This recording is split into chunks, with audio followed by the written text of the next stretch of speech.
All right, so in our first training, we talked about how to enter project information for any particular client that you're working on a project for.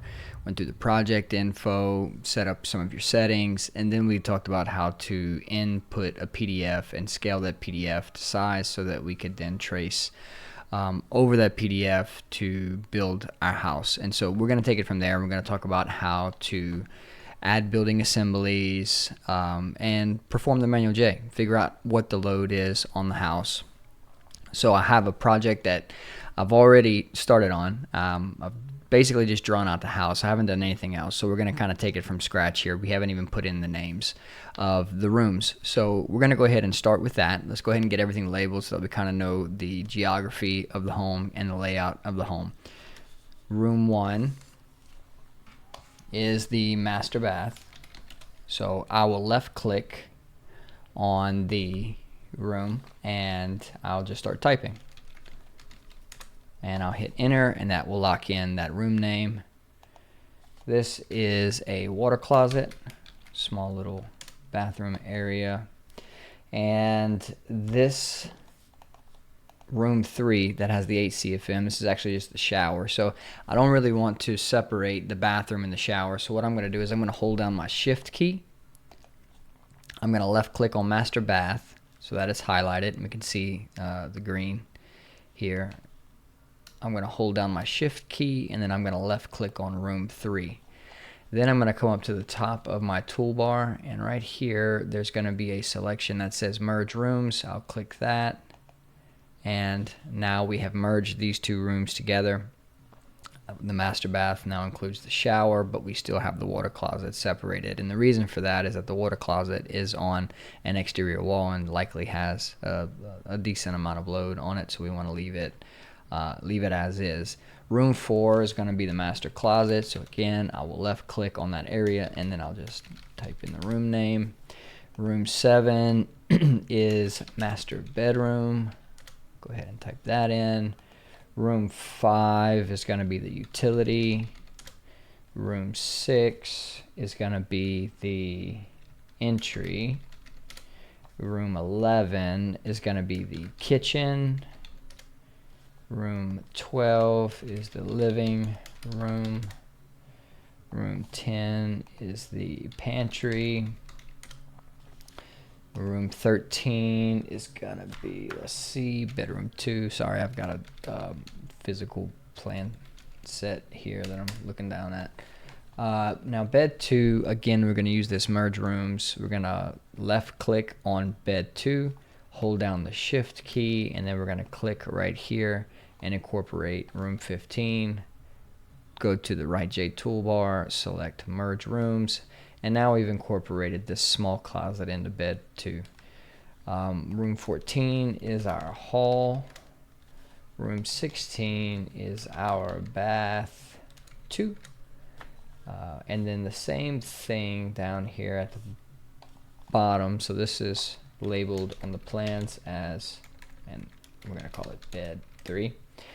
And again, now that it's selected, we'll hold down the shift key, select room 17, Right-J toolbar, and we'll merge those rooms. Now, the only 2 rooms that we have left that have not been labeled are a shelf. Room 20 is a shelf in the bath 2 area, and then room 19 is a closet in that hallway. So I'll left click on hall, hold down the shift key, select room 19, merge rooms together, and select bath 2, left click, hold down shift, select room 20, Right-J toolbar, and merge rooms together. So at this point we really have a pretty defined layout of our project. We kind of know where everything's at, everything's labeled. So we have this big garage area here with 238 CFM. I'm going to show you how to take that out of the load. You're going to left click the garage. You're going to right click. Anytime that we right click, we're bringing up what they call the property sheet. You can see I've already done this, but I'll walk you through how to do it. Name the room. The room is obviously called the garage, carport, unconditioned space, whatever it might be. Include in load calculations. We do not want to include the garage in load calculation. So we're going to change that to no. and then room heating. Now, quick tip, anytime that you select or change something in the property sheet, it gets a little weird if you don't go ahead and hit enter. So make your selection, hit enter, and then you can move on to the next selection. The only other 2 or 3 that you really need to be worried about are room heating condition. Now, if this garage was a conditioned space that we didn't want to include in the load calculation, we would select room heating and cooling condition and select air only, and then click enter, and then that would save our selection. So you would use this in like multifamily or a garage that is possibly conditioned, but in this case the garage is not conditioned, so we're going to leave it as none. Hit enter, do the same thing with room cooling condition, and then room type, we'll go ahead and label that as the garage as well, and that's it. So once that is done, I like to go ahead and select all of the adjacent rooms to the garage. That would include the pantry, the entry, the utility, and the master closet. So if I left click one and then hold shift and then click the rest of them, that's a multi-selection. So now I've selected 4 specific rooms. All 4 of these rooms are adjacent or touching the garage. I need to account for that because it's a different load if the garage is unconditioned and the heat transfer through those walls of those 4 rooms is going to be different if it's heat transferring from the garage through those walls versus heat transferring through those walls via direct sunlight. So the way that we account for this is we're going to right click and bring up the property sheet. Remember the property sheet because you're going to be working from your property sheet a lot. We're going to left click on wall, and then we have a wall to type. So we have 2 different types of walls. Some of these rooms are going to have exterior walls. That's going to be your wall 1 type, but your wall 2 type is the wall that's adjacent to the garage. So we're going to click that, and you can see that it gives you a visual illustration of what type of wall type that you have here.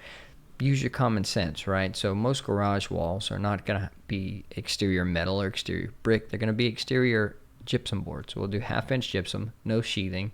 In this case, we'll do R13 in the wall because that's what the plans state. And then we're going to do an interior finish of the gypsum board as well. Exterior board insulation, you can see this little blue board behind the sheetrock. There is no insulation board on the exterior wall, so we're going to select none. It is 2x4 framing, 16-inch on center, and there's no interior board insulation. So now we have a building assembly that's pretty common in unconditioned garages, which is sheetrock, framing, insulation, sheetrock. We're going to go ahead and hit OK, and that's going to that's going to confirm that selection for you, and that way you can move forward. Now what it's telling you here is that it's going to be a little bit cooler in the garage, and this is a garage with the garage door open, I believe. And so what it's saying is that the adjacent space temperature is not going to be 93, 94, 95, whatever your selection is for your area.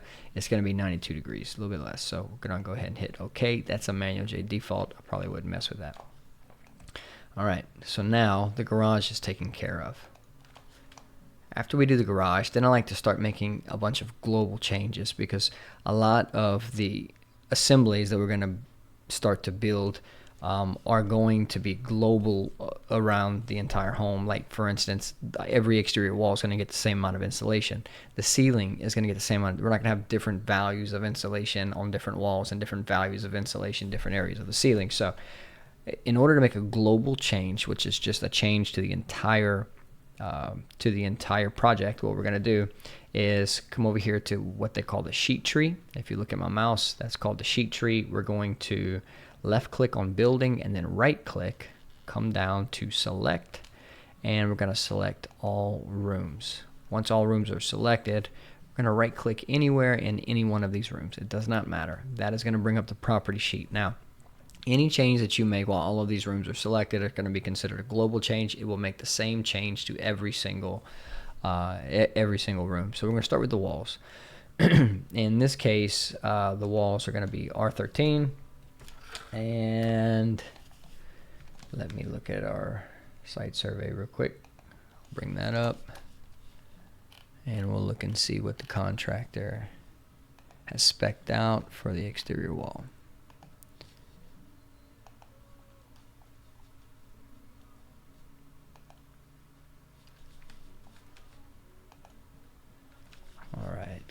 is.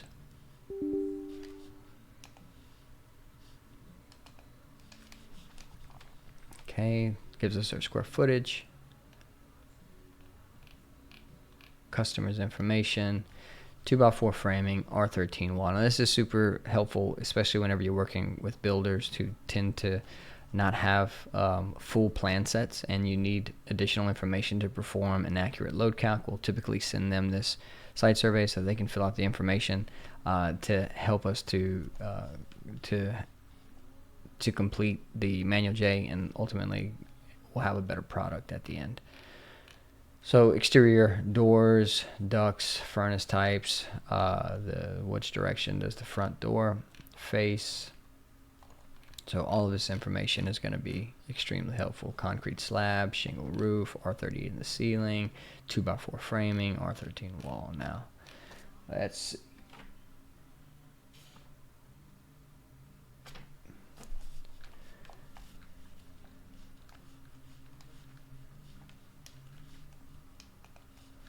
Alright, so we're going to go with hardy plank. So if you don't know the manual J code for hardy plank, you can use wood. It's pretty similar. In this case, I'm going to change it to 0.078. So I'll go to custom values, and when you add up all the values of the materials used to create a hardy plank wall, it adds up to about a 0.078 U value. So we're going to enter that, and R13 for the installation. And I'm going to hit OK. And then we'll just continue with some global changes. So your ceiling, you're going to do a vented attic, and I'm going to select R38, asphalt shingles, 1/2 inch gypsum board here. No roof insulation. And we'll click OK, and then we'll do floor. Floor is going to be a concrete slab. We'll do the default of 80/20. Okay. Now, that is the building assemblies. Now we want to look at the ductwork. So you'll go back to your room while you still have this global selection. Now I like to hold shift and let go of the garage. Now you can see that some of this has filled out, right? Because the garage is going to have a different set of presets and values than the rest of the house.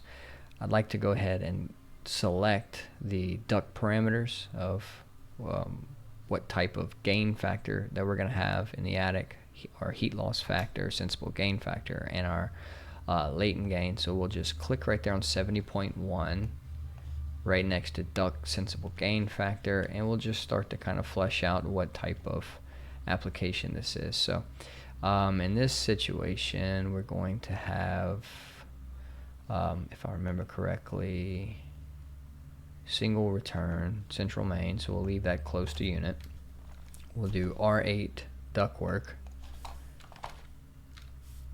average duct ceiling, and it is an electric air handler, so we'll do 130-degree discharge temperature, and we'll select OK.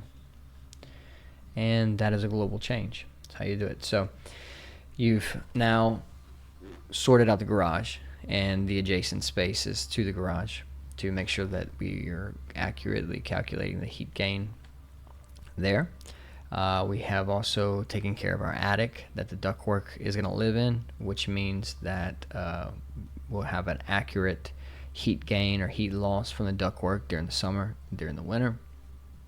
And we've gone ahead and installed all of our assemblies for our walls and our ceilings, and then we've also done our floor as well. So now we are going to look at our plan, which I know that you can't see, but on the plan, if you have one, you look and see what is the most common ceiling height in the house. And for this one, the most common ceiling height in the house looks like it's going to be 9 feet. So same thing, right click, bring that property sheet back up, take the room height, select 9.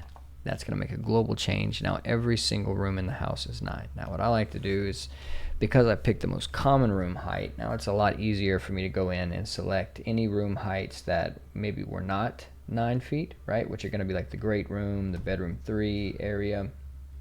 What else? Really, that's it. So those are the only 2 that are going to be 10 feet. So we'll do the living room. We're going to do this, we'll change it to 10. Perfect.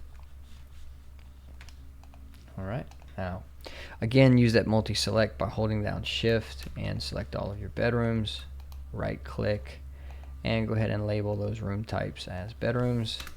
And then you're going to select your kitchen, left click, right click, and then select kitchen here. All right, and we're done. Perfect. Now we can go ahead and start installing the windows. So the windows, let's see, we have B, insulated window, 3 foot by 6 foot 8 inches. B, 3 foot by 6 foot. All right. So I already have a bunch of presets for windows for common solar heat gain coefficients and common U values. Now the most important thing about installing the windows is that you get the U value, or that you get the solar heat coefficient correct. If you don't know it, then, and this is if it's a new house and it has new windows, then 0.30 is kind of a middle ground. It's not the most efficient window, but it's also not the least efficient window. So if you don't know the information, try and get the information. But if you don't know the information, then shoot for the middle so that you miss small either way, right? In this case, we do have the U values for the windows. So I'm going to select one of my preset values. The window sizes were 3 foot by 6 foot. So I'm going to just grab this 2 foot 8 by 6 foot window, and I'm going to drop it here on my page. So looks like on the front of our house we have 2 windows, B and B, so that will be right here. I'm going to right click, that brings up a property sheet. Everything that you work on is going to have a property sheet. So whether it is the room, whether it is a window, whether it is a door, doesn't matter what it is. If you right click, there's going to be a property sheet, right? And that is where we change all the parameters and we change all the presets, and this is where the magic happens. So this window is going to be under a overhang, and it has new concrete in front of it. So we're going to go ahead and change the foreground, new concrete.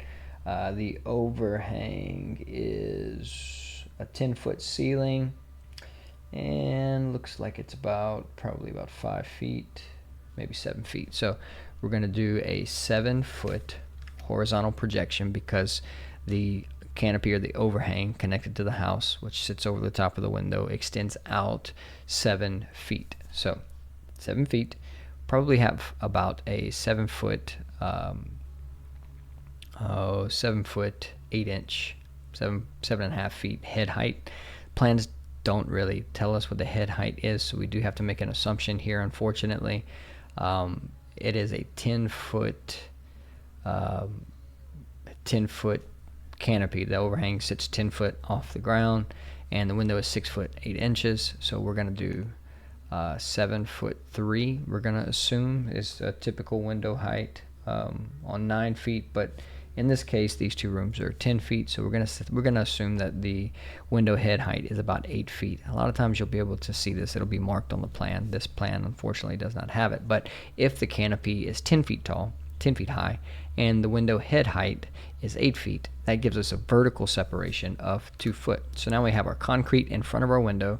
We have a horizontal extended canopy extending 7 feet out, and we are 2 feet. The canopy sits 2 feet above the head of the window. I typically like to leave the default settings: internal shade, blinds, 45-degree medium, internal shade fraction closed is 50%. Right? That means that their shades are not completely closed, covering the window. There is a little bit of light, natural light coming through, so we want to account for a little bit of that heat load. This is the head height that we were talking about, that we assumed was 8 feet. And just double checking here, it was actually 3 foot by 6 foot, not 3 foot by 6 foot 8 inches. So double check. Just make sure that you're not entering the wrong things. Now, let's see, we pull back up the site survey that we had our customer fill out, and the window U values. Here we go. All windows, 0.35, 0.25. So let's go ahead and do that. Now, there's a reason why I'm kind of setting up this one window before moving on to the next. We're going to left click the construction type right here at the top of the property sheet where it says atrium windows. And here's your U value, and here's your solar heat gain coefficient. So Again, looking at our site survey, it's 0.35, 0.25 solar heat gain coefficient. So we're just going to transfer that information, right? We already have a 0.35 U value. We're going to enter a 0.25. Now, very important, you cannot hit enter here. If you hit enter here, it will not save the selection. You have to hit OK. I can't tell you how many times I have entered windows and changed U values and changed solar heat gain coefficients and then hit enter, just moving real fast, and it did not save the selection. So if you look right here where it says 0.35, 0.25, as soon as you make that change, just double check yourself, look at that property sheet once you've closed out, and make sure that it did indeed save the changes, right? And in this case, we can see that it did. So now we are at 3 foot, 6 foot, 8 foot head height.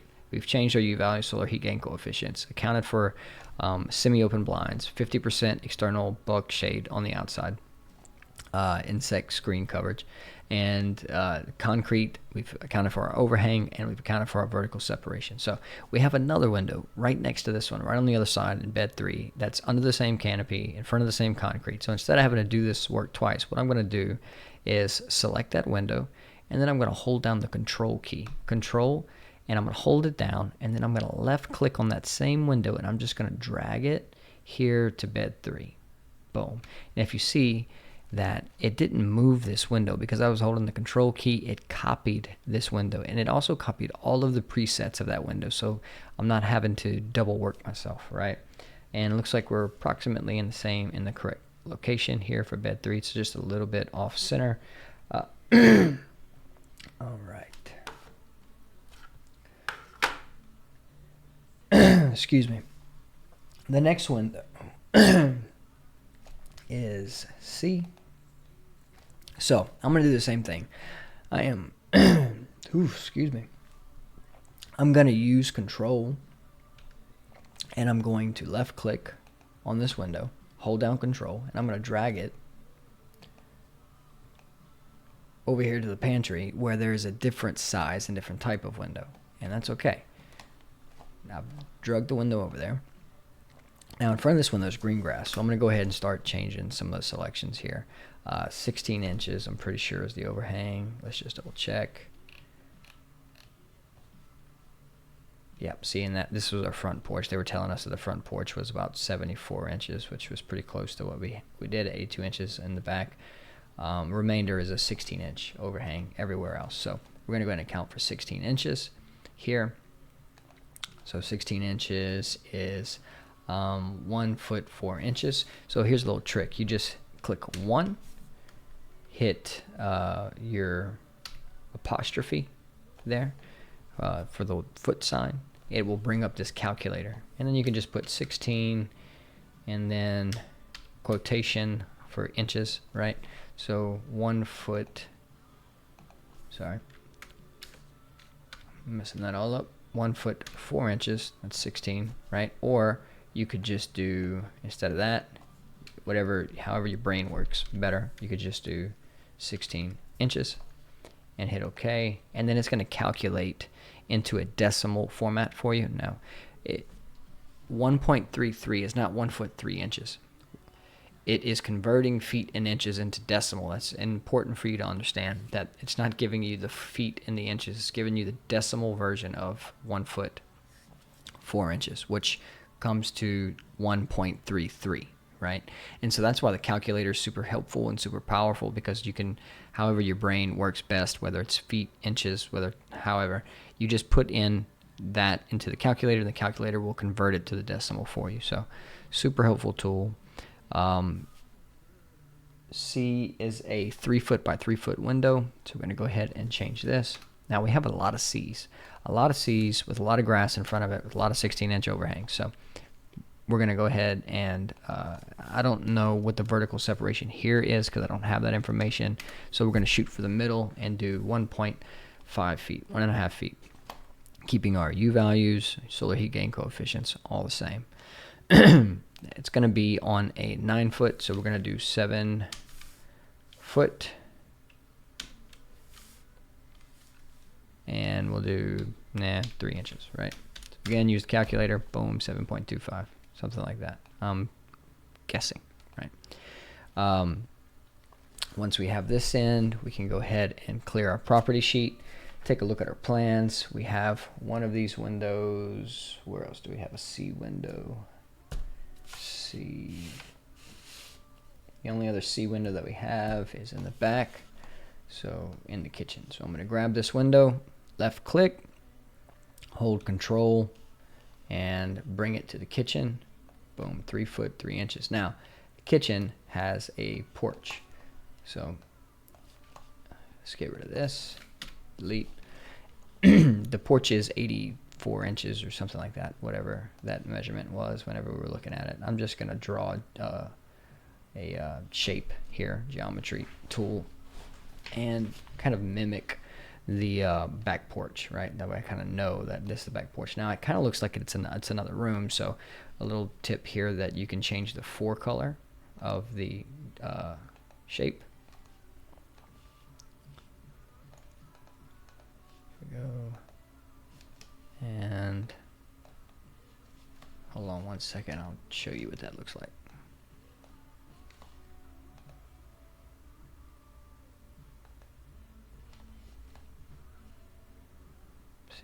Drag that.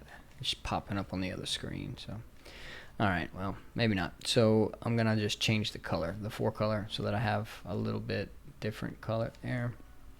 You could pick any color you want, really.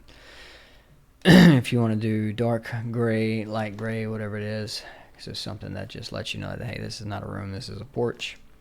Reselect that window right here. Left click, right click, bring up the property sheet, and then we're gonna start changing the foreground because no more grass. The overhang was 82 inches, so again, we'll just use our calculator there.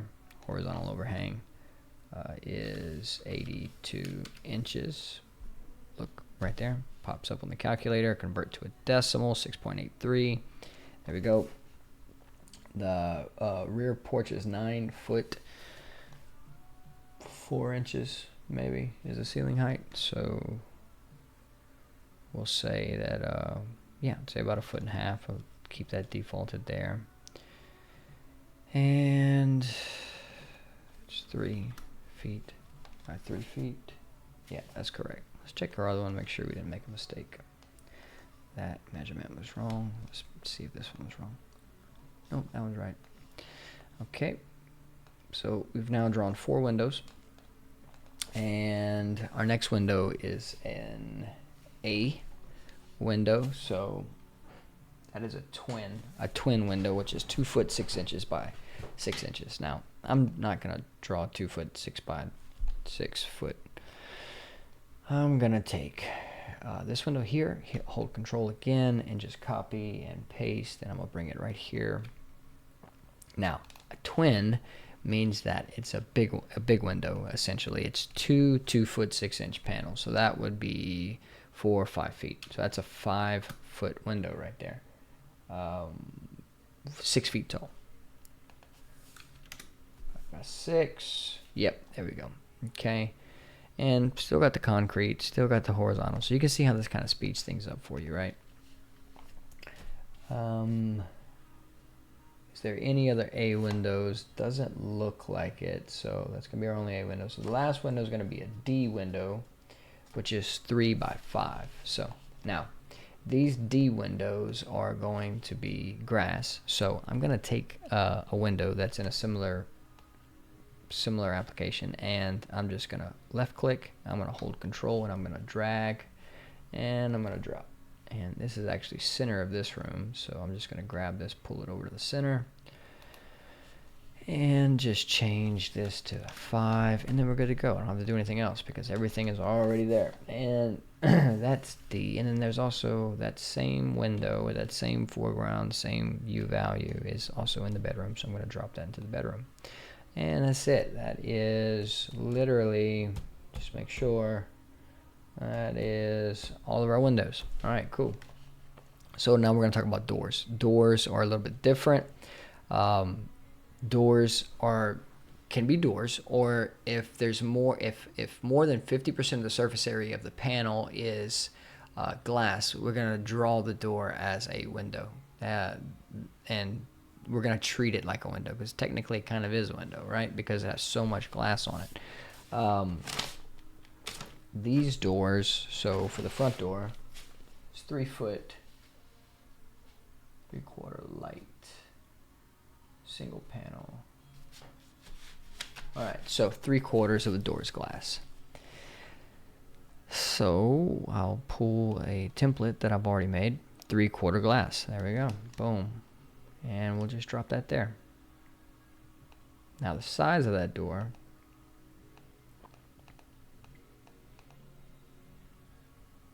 is 3 foot by 6 foot 8 inches. So we're gonna right click, 3 foot by 6 foot 8 inches. Calculator pops up. It's gonna change it to a decimal for us. And we're going to change this to 7 feet, and we're going to do 10 feet to ceiling, so 2 foot, new concrete. You get the drill, right? Boom. And then we have a door in the back. So the door in the back is kind of in the middle. It kind of looks like a double door to me. They don't really have this door labeled though, so entry door. Looks like the same thing, except for this is a full glass door. So actually I think full glass metal. Here we go. Boom. And you can kind of tell. Let's see.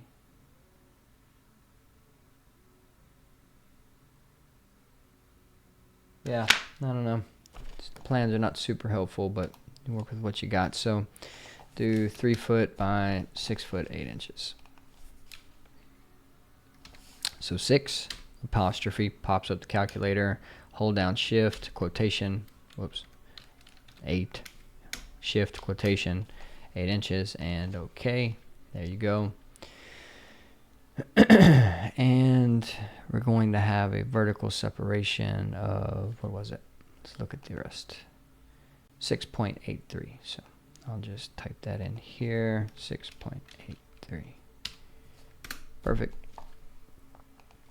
All right, so we got all of our doors, all of our windows. The only other, so these two we drew as glass because they were either 3/4 or full glass doors. Now we're going to draw an actual door, right? And the actual door is going to be up here at the Right-J toolbar. So you'll click drawing, left click on the drawing tab. You'll see here all the way to the left there's an icon for a door. We're going to pull this door, and the garage door is actually in the entry right here. We'll just drag and just left click, and there's our door. So we're going to call it 3 by 6 foot 8 inches.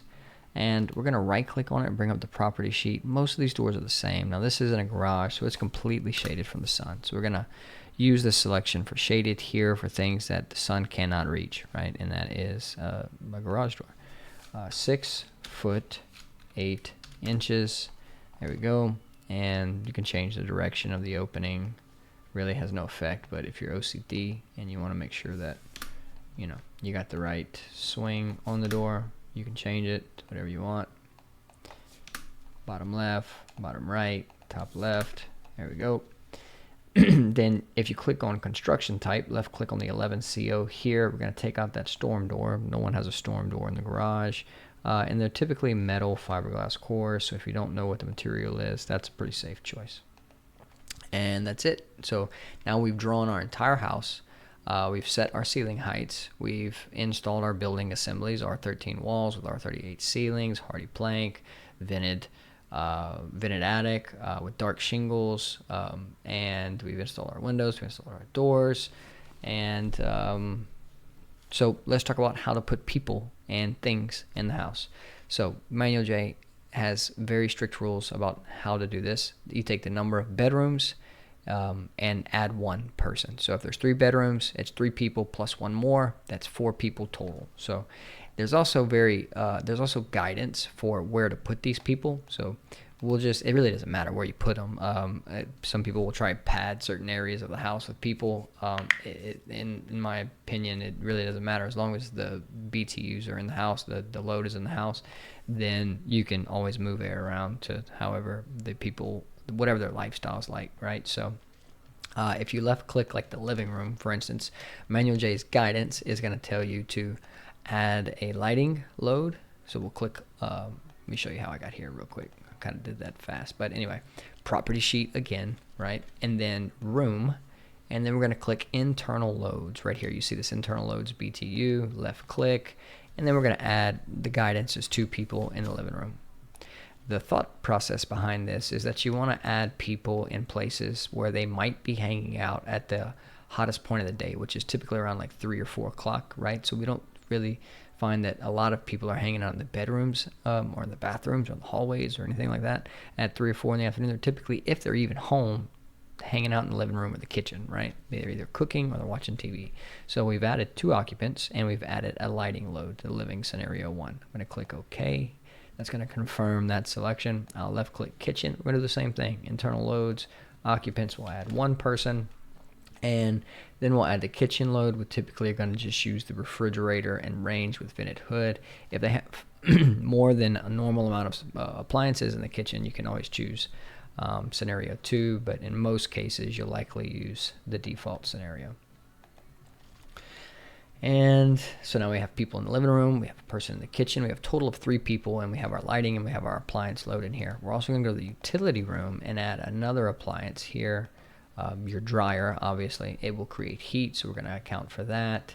And then we have to make a decision. We have 1 more person, and we can put that person anywhere in the house that we want. Now, some people are going to put it in the master bedroom. I'm typically just going to put it in the kitchen, right? Keep it in the open space. We don't want to put a whole lot of air behind doors if possible, because when they shut doors, we can end up having pressure imbalances within the home. So I'll try and keep the bulk of the load in the living space. And again, if they end up having problems, you can always move some of this air around later after the fact. So, all right, now I have people. We have an appliance load. If you want to check your work, a good way to check your work is to go to Show at the top of your toolbar, left click Show, and click Load Calculations, and then click Load Meter, or you can just hit Control E and that will pop up your load meter. Now you're going to have percentages of loads here, right? Now I have fresh air being put into this home. We'll probably end up taking this out because I don't believe that this particular project has fresh air, but I have it defaulted that because most of the houses that we do either have dehumidifiers or fresh air ventilators. But you can now tell that you have a glazing load. That's a fancy word for windows. Your wall load is this, your door load is this, your ceiling load is this, and there is guidance in Manual J to kind of give you a quick check of how you did as far as the load goes. So anyway, load meter can be super helpful.